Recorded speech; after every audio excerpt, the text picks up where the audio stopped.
Hey now, welcome to Fitz's Electric Bar. Fitz here, December 31st, New Year's Eve day. It's actually really nice here in Vancouver. Often it's quite rainy at this time of year, very mild, which is kind of alarming for us skiers. I'm wearing my pimp jacket, very fuzzy, doesn't fit me. But feels quite nice and warm. And I hope you guys are having really nice holidays and you're able to celebrate in whatever way you can with family, in a quiet way, whatever you prefer. Our grandkids are not with us, so at this point in time, so we're having a pretty quiet time. But we've got a friend coming over and we'll have a nice dinner, so that will be nice. I rarely decide to stick around till midnight, and it's just the way I like it. So. This video is one that's, I guess, picking up a little bit of steam. I think, again, the genealogy, as I understand it, is the Metal Theologian came up with this notion of I have the greatest, the best record collection in all of the VC and the vinyl community, or on YouTube, or in the world. And of course, it's sort of clickbait as it in terms of a title, but what I think is kind of fun about the whole thing is that, of course, you're picking what you like, and for you, it really is the best collection. I mean, assuming you're buying everything that you really enjoy, then you would like yours the best. But there's a series of questions that I think, so I think Mazzy picked this up. Ben Rankins kind of picked it up and he's turned it into a thread with 12 questions. So I'm going to address those 12 questions. And I've been kind of fun watching Steve at All the World's a Stage and Glenn Calloway a little bit. Certain questions that, especially for the older members of our community, of which many of us are, brings about a little bit of existential angst. And I find that kind of intriguing, and also the questions, if you really are trying to grapple with them, and the meaning of, or the sort of what goes behind your answer to that, can be very interesting. So the 12 questions, will start off. Is diversity in your collection important?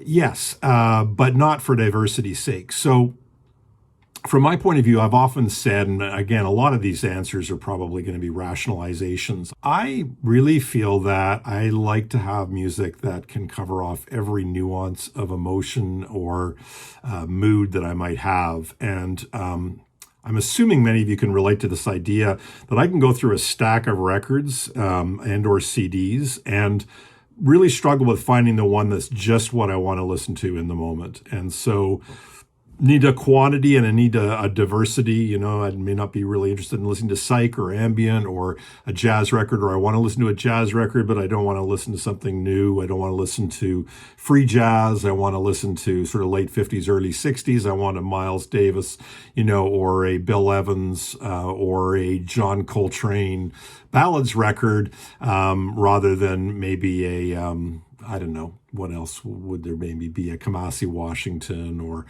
more modern jazz, I guess. So diversity is important to me, and I really enjoy that, but it's not diversity for diversity's sake. It's just to have so many different things to choose from, different sounds, different moods. Question number 2, are you a completist? I am not a completist. I think the only band I can think of that the two artists that I probably have come very close. Well, I think Talking Heads, given that they are not putting out new records now, I think I've got everything of theirs in terms of albums. Elvis Costello, very close, but I have to admit, in the last 10 or 15 years, there have been albums that I haven't got, records that I haven't bought of his. I don't think I got the classical one with Sophie something, I think her name was. Anyways, there have been a few that I just don't feel like I really need to have. And I feel like if you're a completist, you're kind of getting stuck a little bit, and you're bounding yourself to the whole idea of I've got to buy a record even if I'm not interested in that record, or if I know it's not going to be something I like. So then to what end? And that's where I kind of go like, am I doing this so that I can have a complete collection? And something that I could sell as a complete collection or something, I'm not interested in that. So I'm not a completist. Do you like to have several different formats, and why? Yeah, my brother asked me this. It's kind of like, why am I collecting, or why don't I get rid of my CDs and maybe just collect vinyl because I like vinyl? My answer to him was, I don't know for a fact that the streaming platforms will last forever. Like, what would happen if at some point in time there were some rights or copyright or rights disputes and the streaming platforms disappeared? It's very unlikely, I think, but I'd like to be able to have my records and my music that I've chosen still there. But CDs are good for road trips. Do you really need it if you're a streamer? I don't really know. I guess I've got infused in these different formats, kind of a sense, a feeling. I feel portable, the portability of a CD, and of course the aesthetic and the aesthetic of vinyl, not just in terms of sound, but in terms of package, of holding that 12 by 12, of having the liner notes that you can actually read because they're big enough. The whole package, the graphic design on an album, which is so much more meaningful than it is on a CD insert. So I do like having different formats. And I would throw the streaming platforms in there as well, because the streaming platforms for me has become a great source of discovery, so that I can, when some of you people talk about records or new music or old music that you think is really fantastic, I can immediately listen to it without having to actually make a purchase decision.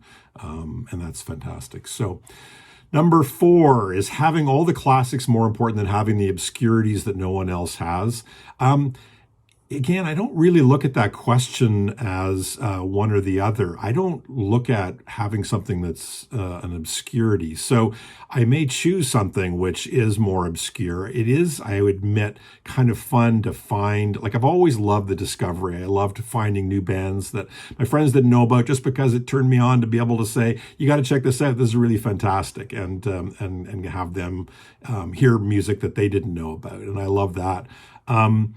And I am a little bit of a music snob in the sense that if everybody loves something, certainly in the old days, if it was on the radio quite a bit, it wasn't just music snobbery or that I didn't want to have necessarily something that everybody had, but it was also partly because I just didn't, if I was hearing it on the radio, I didn't really feel like I needed to own it for the most part. So I don't think that I would choose one or the other, the classics or the obscurities. It's just really what I feel like I want to have in my collection in terms of how it would be available for me to listen to, because I really enjoy it.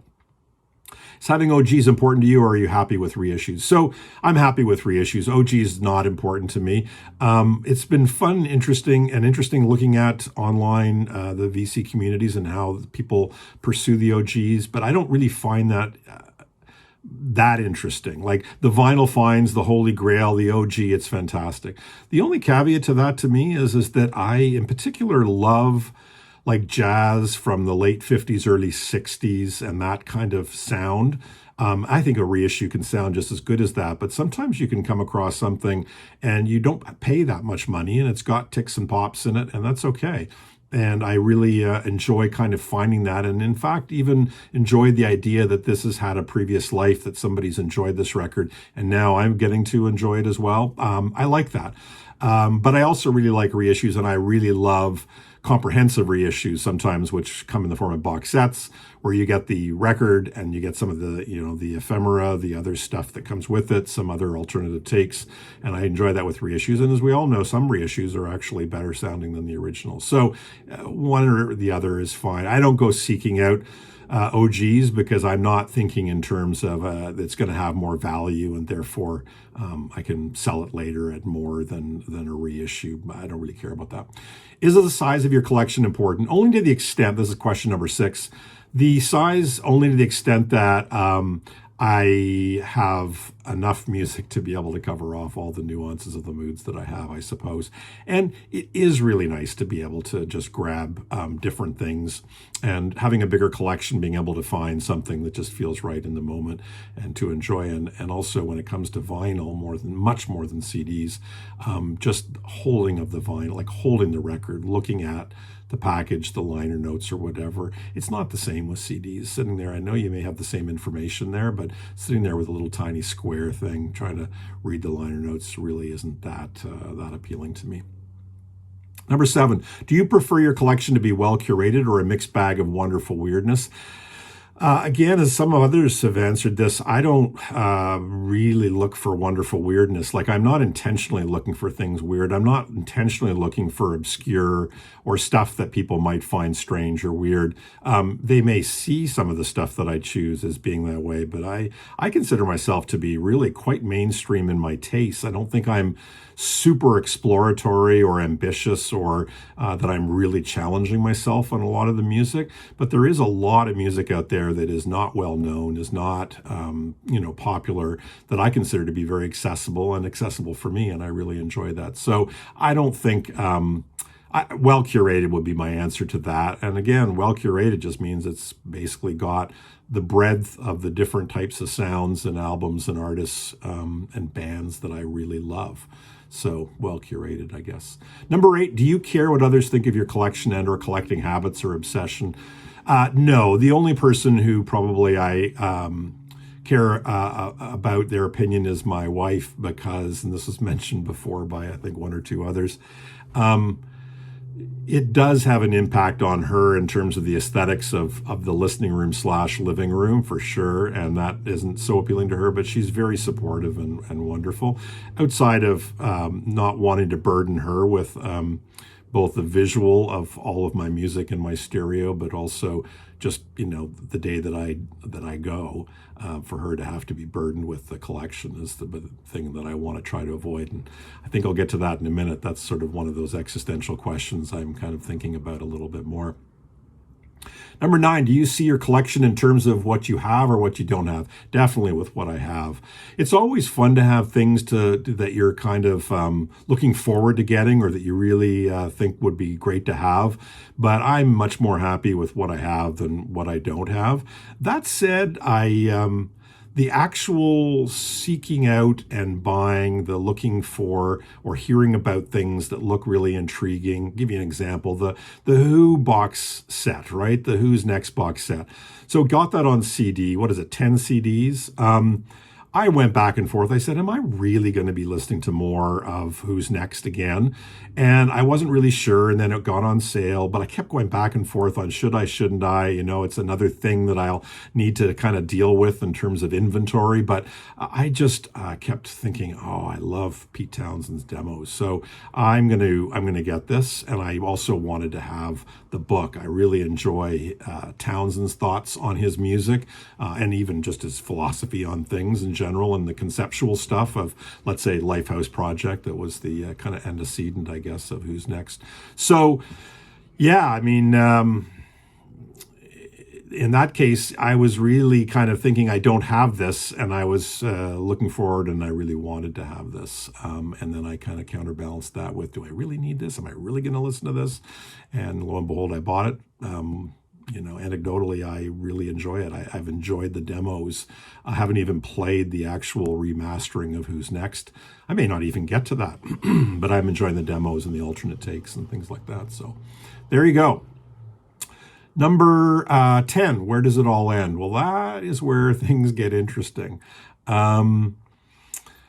Because when I think a little bit about, okay, so let's just say stay in the house, and the next step is to move to a condo, then I know, because I was helping my mom as she was kind of scaling down her life and moving from one place to another very recently, that when you move to a smaller place, it's an opportunity and also maybe even a responsibility, especially if you're living with somebody, to prune what you have, and to streamline a little bit and not have as much. So do I get rid of my CDs? Do I get rid of my albums? Do I do a core of like 250 that I really love of vinyl, And one of the things I've thought about is there's going to come a time when doing vinyl is not going to be very practical, and I'm not going to really, to have all that equipment and then have to be up and down, changing the records. That's not going to now, but it could be in 10 years, could be in 15 years. I don't know. Then maybe I should keep my CDs, because maybe it'll be more enjoyable to, or more convenient for me to play CDs than it will be vinyl. So, where does it all end? I don't really know. It's one thing that I really do think about, and I do think about, do I just endlessly bring new stuff in? And it's not just about the collection getting bigger or trying to keep it not getting bigger, but also it's a little bit like, can I go deeper in what I'm listening to and enjoy what I have? Because I do, and I've mentioned this before, recognize that sometimes I'm acquiring faster than I am really absorbing that which I'm acquiring. And I have a bit of a problem with that. It's kind of like, at what point do you sort of go, okay, you're getting too collection oriented or trying to build a collection? It's something for me about having the things at my fingertips when I want them is very, very appealing. But yeah, the flip side is why? Like, why do I really need that? So where does it all end? That is an open-ended question. Does it even matter in the big scheme of things? It definitely matters because music is so important to me. Music is something that I play a lot. It's meaningful for me.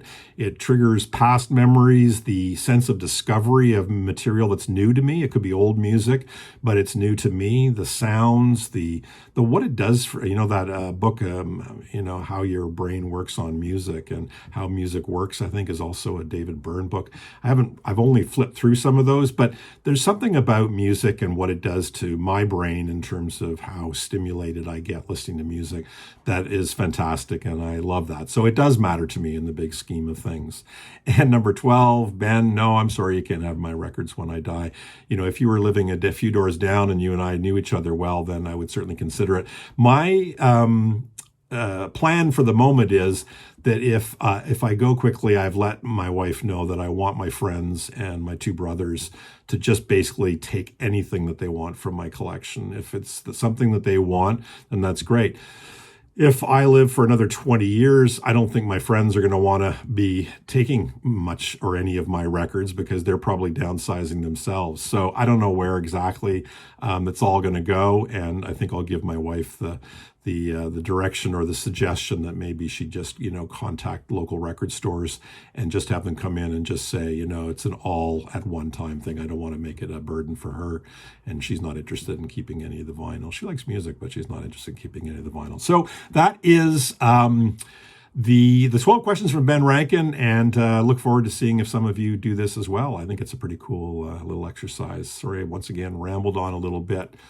Happy New Year. And I want to thank everybody for watching my channel. It's coming up to a year. I'll do something to mark the anniversary, but it's been meaningful to have people watch, but also for me to enjoy watching others. I've made some connections with some of the vinyl community. I think I've only met Steve and John from the Sonic Obsession, but I hope to meet others from the vinyl community. I think, this is something that's important to all of us, and it's a fun thing to share. And really, a lot of my friends here in Vancouver are the big part of our friendship revolves around music. So Happy New Year to you. Thanks very much for watching, and we'll see you on the flip side. Carpe diem.